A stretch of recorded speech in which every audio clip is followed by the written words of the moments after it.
Hi అండి, welcome to కేదాస్ kitchen channel. ఈరోజు వీడియోలో నేను ఆలూ పూరి రెసిపీని చూపించబోతున్నానండి. లోపల ఆలూని స్టఫింగ్ వేసుకొని చక్కగా పూరీలు వేసుకుంటే చాలా అంటే చాలా టేస్టీగా ఉంటాయి.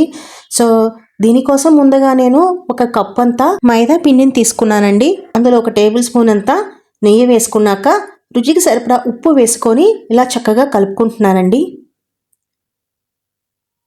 సో ఆ తర్వాత నేను అందులోకి సరిపడా వాటర్ యాడ్ చేసుకుంటున్నాను.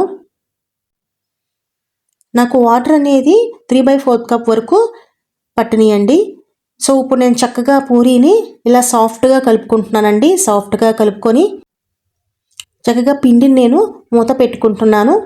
ఒక 20 నిమిషాల వరకు పిండిని నానబెట్టుకుంటున్నాను. ఈలోపుగా నేను ఒక ప్యాన్లో 2 టేబుల్ స్పూన్ అంత ఆయిల్ వేసుకొని ఒక ఉల్లిపాయని ఇలా కట్ చేసి వేసుకుంటున్నానండి. ఇది బాగా ఎర్రగా వేగిన తర్వాత అందులోకి నేను 2 పచ్చిమిర్చిని ఇలా కట్ చేసి వేసుకుంటున్నాను. సో ఇదంతా కాస్తంత మగ్గితే సరిపోతుందండి. ఆ తర్వాత పావు స్పూన్ అంత ఉప్పు వేసుకొని చిటికెడు పసుపు వేసుకుంటున్నానండి. సో ఇదంతా బాగా కలుపుకున్నాక తురుముకున్న బంగాళదుంపల్ని ఇలా వేసుకుంటున్నాను. ఒక 2 బంగాళదుంపల్ని ఇలా తురుముకున్నానండి నేను. ఆ తర్వాత చక్కగా ఇలా కలుపుకుంటున్నాను. అందులోకి కాస్తంత కరివేపాకును వేసుకొని పావు స్పూన్ అంత కారము, ఒక టేబుల్ స్పూన్ అంత ధనియాల పొడి, జీలకర్ర పొడి 1 టీ స్పూన్ వేసుకొని చక్కగా కలుపుకుంటున్నాను. సో ఇదంతా బాగా మసాలా పట్టేలాగా కలుపుకున్నాక ఒక కప్ అంత వాటర్ని యాడ్ చేసుకుంటున్నానండి. సో ఇప్పుడు వాటర్ యాడ్ చేసుకున్నాను కదా, ఇలా చక్కగా కలుపుకుంటున్నాను. ఆ తర్వాత నేను ఇది చక్కగా దగ్గరికి అయ్యే వరకు ఉడికించుకుంటున్నాను ఫ్రెండ్స్. సో ఇది బాగా దగ్గరికి బాయిల్ అవ్వాలండి. ఫ్రెండ్స్, ఎప్పుడు పూరీలను ప్లెయిన్గా కాకుండా ఇలా చక్కగా లోపల స్టఫింగ్ పెట్టుకొని మనం పూరీలను ప్రిపరేషన్ చేసుకుంటే చాలా రుచిగా చాలా అమోఘంగా ఉంటాయండి.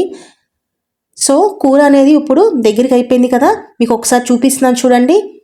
చివరిగా నేను కాస్తంత కొత్తిమీర వేసుకొని స్టవ్ ఆఫ్ చేసుకుంటున్నాను, ఎందుకంటే చల్లారాలి కదా. ఇప్పుడు నేను అంతా తీసి ఒక బౌల్లో వేసుకొని పక్కన పెట్టుకున్నాక సో ఇప్పుడు మనకు పూరీ పిండి నానిపోయింది కదా.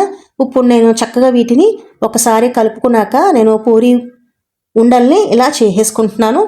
కాస్తంత పొడిపిండి చల్లుకున్నాక పూరీలను చక్కగా ఒత్తుకుంటున్నానండి.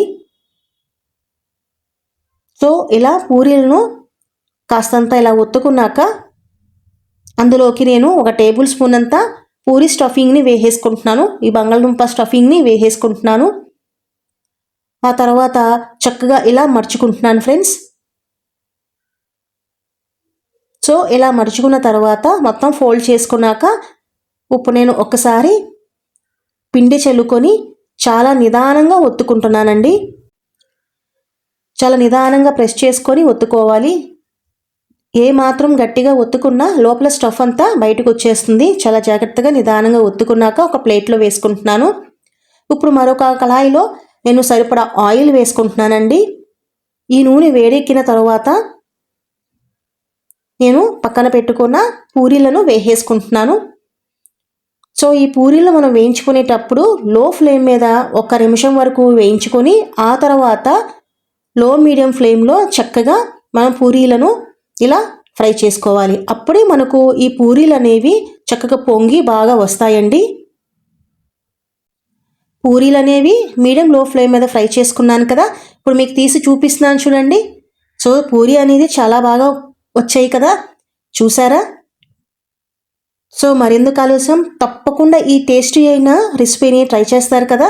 మరికొన్ని వీడియోస్ కోసం నా ఛానల్ సబ్స్క్రైబ్ చేయండి, లైక్ చేయండి, షేర్ చేయండి.